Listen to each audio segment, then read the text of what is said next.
शाही बंदगी। आइए मित्रों, आप सभी का हमारे YouTube चैनल शीतल शब्द कबीर का पर बहुत बहुत साधुवाद।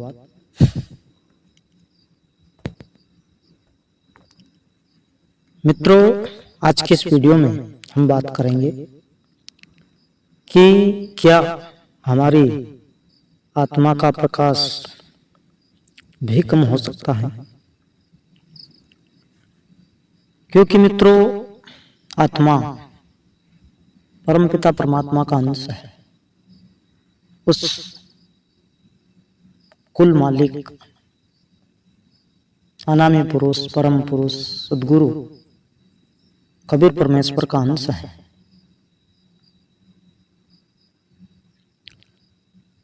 जो तेज परमेश्वर में है वही तेज आत्मा का है।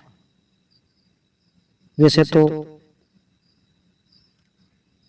करोड़ों रोमकूप, करोड़ों अनगिनत सूर्यों को प्रकाश होता है, सूर्य का प्रकाश होता है, अनगिनत अरबों खरबों सूर्यों का प्रकाश होता है।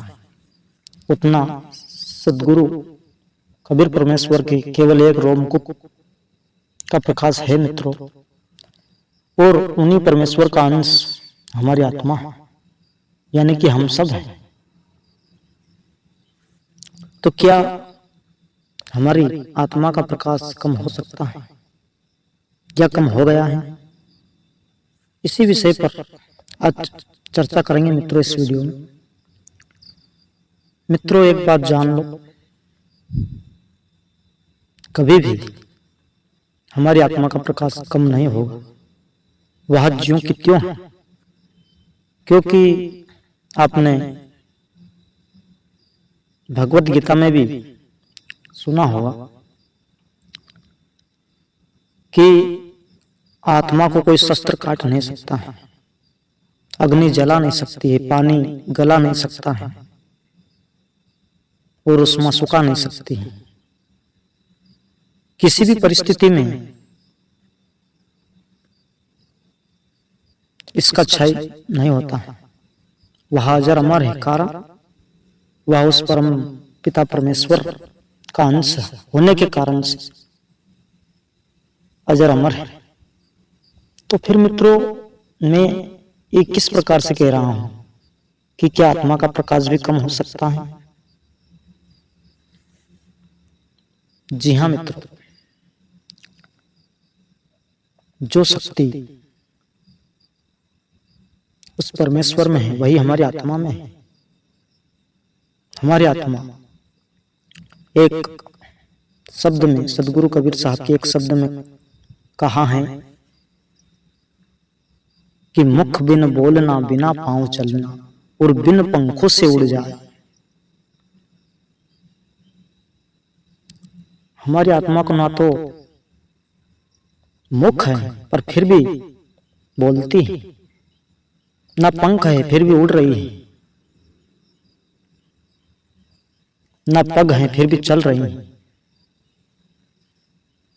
मित्रों, हमारी आत्मा दसों दिशाओं से देख सकती है, दसों दिशाओं में चल सकती है, बोल सकती है। वह सुप्रीम पावर है। क्योंकि जो वृत्ति उस परमेश्वर की है वही वृत्ति हमारी आत्मा की है। किंतु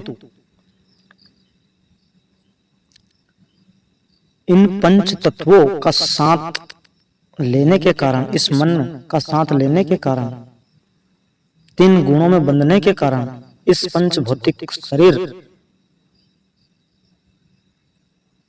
रूपी पिंजरे में कैद होने के कारण हमारी आत्मा का प्रकाश यूं मानो कि कम हो गया है। जिस प्रकार से 200 वाट का जो बल्ब जलता है उसका प्रकाश कितना होता है मित्रों, और यदि उस बल्ब के ऊपर हम एक कपड़ा लपेट दें तो उस बल्ब का प्रकाश थोड़ा सा धुंधला हो जाएगा। उसके ऊपर दूसरा कपड़ा लपेटेंगे फिर और धुंधला हो जाएगा, तीसरा लपेटेंगे और धुंधला हो जाएगा। लपेटते जाएंगे 8 से 10 कपड़े यदि उस बल्ब के ऊपर लपेट दिए मित्रों, तो बिल्कुल एहसास ही नहीं होगा कि यहाँ पर प्रकाश है। उसी प्रकार मित्रों हमारी आत्मा के ऊपर मोह का, काम का, लोभ का, अहंकार का, क्रोध का, पंच विषयों का आवरण चढ़ा दिया गया है। आत्मा को बंधनों से जकड़ लिया गया है। जिस प्रकार से बल्ब के ऊपर कपड़े लपेटने के बाद में प्रकाश का अस्तित्व शून्य हो जाता है, उसी प्रकार मित्रों इन शत्रुओं जो पंच विषय हैं, यह हमारी आत्मा के शत्रु हैं, हमारे शत्रु हैं। मोह माया के जाल में, मोह माया का आवरण मित्रों, इन शत्रुओं, पंच भौतिक शत्रुओं, ये यूं मानो कि कपड़े हैं मित्रों, और हमारी आत्मा को इन्होंने ढक लिया है। ज्ञान के कारण हमारी आत्मा इनके चंगुल में फंसी हुई है, मन के चंगुल में फंसी हुई है, क्योंकि हम सब मन के हथियार हैं। और उसी कारण हमारी आत्मा का प्रकाश कम हो गया है। तो अब क्या करें मित्रों? हमें सच्चे सद्गुरु की शरण में जाना है और उनसे सतनाम प्राप्त करना है, और उस सतनाम का, उस गुरु मंत्र का सुमरन करना है, भजन करना है।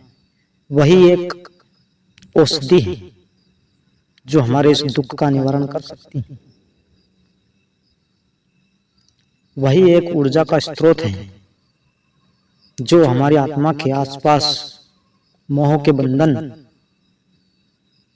लपेटे हुए हैं, जो ये पंच विषय का आवरण हमारी आत्मा के आसपास है, उस सद्गुरु की कृपा और दया से ही हटेगा। तब जाकर के हमारी आत्मा इन शत्रुओं से मुक्त होगी, मन के चंगुल से छूटेगी, और तब जाकर के हमारी आत्मा को सही दिशा मिलेगी। और यह काम केवल एक सच्चे सद्गुरु द्वारा दिया गया सच्चा शब्द ही कर सकता है मित्रों, अन्य कोई नहीं। क्योंकि इस संसार में झूठे गुरुओं की कोई कमी नहीं, झूठे महात्माओं की कोई कमी नहीं है, महंतों की कोई कमी नहीं है। तो मित्रों सोच समझकर गुरु धारण करना और उनसे सच्चा शब्द लेकर के अपने आत्मा का कल्याण करें। क्योंकि मित्रों साहब ने अपनी एक वाणी में कहा है कि मानव जन्म दुर्लभ है, मिले ना दूजी बार।